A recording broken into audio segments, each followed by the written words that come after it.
देखिए दोस्तों, इस प्रश्न को कैसे सॉल्व कर पाते हैं। क्या कहते हैं कि त्रिभुज ABC 12 सेंटीमीटर, AC 10 सेंटीमीटर और BAC एंगल 60 डिग्री है। तो भुजा BC की लंबाई हमसे पूछ रहा है, यानी इसकी लंबाई हमसे पूछ रहा है। ठीक है, तो ऑलरेडी हमें फिगर भी दे रखा है। AB का मान 12 है और AC का मान कितना है, 10 है।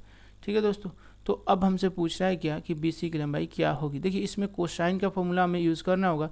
ये थोड़ा सा बस थोड़ा सा ऊपर लेवल का, थोड़ा सा हट के क्वेश्चन है, बाकी कोई दिक्कत नहीं है। तो इसका फॉर्मूला हम लोग इस्तेमाल करना होगा किसी भी हाल में, बस ये बात है।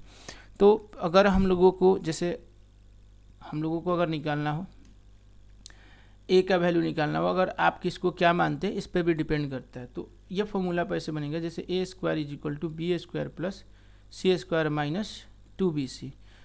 B² निकालना हो तो B² = C² + A² - 2CA। ऐसे करके C² निकालना हो तो A² + B² - 2AB। तो ऐसे करके ये फॉर्मूला बनता है कोसाइंस वाले। और इसके साथ में कॉस थीटा और कॉस थीटा भी लगा रहेगा। ठीक है, ये फॉर्मूला में बनेगा। ये क्वेश्चन का पूरा फॉर्मूला है। A² = B² + C² - 2BC × cos theta. यहाँ पर होगा B² = C² + A² - 2CA × cos theta और C² = A² + B² - 2AB × cos theta. ठीक है, अब एक ही फॉर्मूला पर A² का हम A का मान ही निकालना है, मान के चलते हैं, क्योंकि इसका मान, इसको हम लोग B मान लेते हैं और इसको हम लोग क्या मान लेते हैं, C मान लेते हैं। ठीक है, कोई दिक्कत ही नहीं। और इसको हम लोग A मान लेते हैं, तो इसी का मान हमें निकालना है। तो A² = B² यानी कि B² यानी 144 प्लस का C² यानी कि 100 माइनस का 2 × 12 × 10 × cos 60 डिग्री। ठीक है दोस्तों, तो A² = 144, ये हो जाएगा 244 माइनस का 12 दूना 24, 24 गुने 240, 240 गुने cos 60 का मान होता है कितना, 1/2 होता है। ठीक है, ये कट जाएगा कितना बार में, 120। तो A² = 244 माइनस का 120। ठीक है, तो 120 अगर घटा देते A² = कितना बचेगा दोस्तों, तो अगर हम इससे 120 घटाते हैं तो ये बच जाता है आपके पास 124। अब दोस्तों यहाँ पर हम लोगों को क्या निकालना है, स्क्वायर रूट वैल्यू निकालना है। A = स्क्वायर रूट में 124।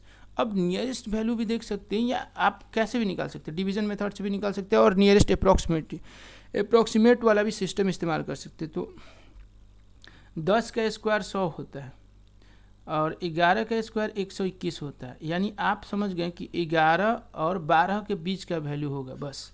अब इसमें आपको सिलेक्ट करना है 11 और 12 के बीच की वैल्यू, यानी ये वाला आपका ऑप्शन करेक्ट हो जाएगा। 11.13 सेंटीमीटर ये आपका एग्जैक्टली आंसर होगा। ठीक है दोस्तों, यही आपका एग्जैक्टली आंसर होगा। अब यहाँ पर हम कैलकुलेट करके दिखाते हैं आपको डिवीजन मेथड से। ठीक है, समझने की कोशिश कीजिएगा। ऐसे तो हम लोग को करना है नहीं, फिर भी हम लोग सीख लेते हैं। ठीक है, तो यहाँ पर पेयर लगाते हैं, सिंगल का पेयर है। ठीक है, तो अब ये एक बार में जाएगा, तो एक बार में गया, एकम 1। ठीक है, अब ये हो गया 2 और यहाँ पर क्या होगा, तो 2 हो गया। यहाँ पर अगर हम लोग 0.00 भी रख सकते हैं पेयर में।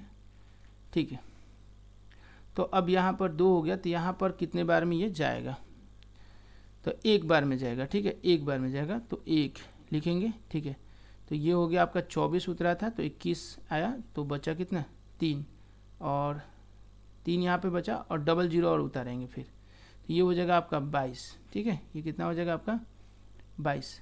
अब ये कितना बार में जाएगा, एक बार में ये भी जाएगा, कितना बार में जाएगा, एक बार में, तो ये 1 हो गया, तो ये हो जाएगा आपका 1 ठीक है, तो 221। अब जो बचेगा वो हम लोग लिख लेंगे, यानी कि 79 बच रहा है। तो ऐसे करके हम बना सकते हैं, आगे भी बढ़ा सकते हैं। तो 11.1 आप देख रहे हैं ना, नियरेस्ट कहाँ जा रहा है, यहाँ पे जा रहा है।